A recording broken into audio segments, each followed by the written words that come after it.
In this video, I'll simply show you how to check the battery level on your Xbox Series X or S controller.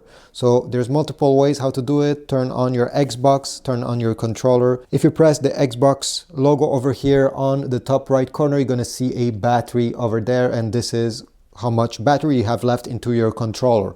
There's also another way where you can check this, and they will tell you just a bit more details.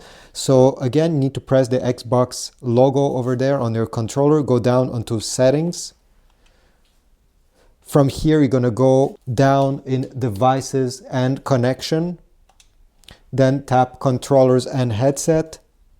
And from here, you're gonna go where there's three little dots, press A.